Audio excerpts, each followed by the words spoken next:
Welcome to DW's Chem Q&A. Mollie in Pasadena asks, how does my propane grill cook my burger? Well, here's a propane grill. You've got the fuel source, propane, and you've got the grill. And in order to produce heat with fuel, you need the fire triangle. So you need the fuel, which is the propane. You need the oxygen over here, which is the oxidant. And then they need to be mixed so that they can react with each other. That's not exactly enough though. You need to get the reaction started. So you can add a spark to activate this reaction. Maybe your teacher will tell you in the future about activation energy.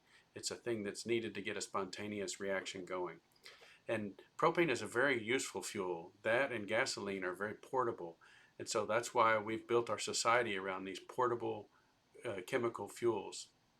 So here's the propane grill. Oxygen, we don't have to bring oxygen to the party. It's 20% of our atmosphere. And so all we need to do is turn on the propane and let it mix with the oxygen, and then we click the clicker and that activates the reaction.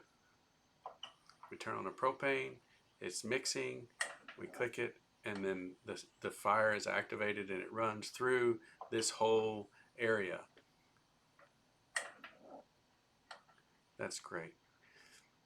Okay, so in terms of how much fuel you need to produce a certain amount of heat and all of that, I'll leave that to you and your class. So Mollie, how much oxygen is needed and how much water and CO2 are produced, say per gram or per mole of this propane?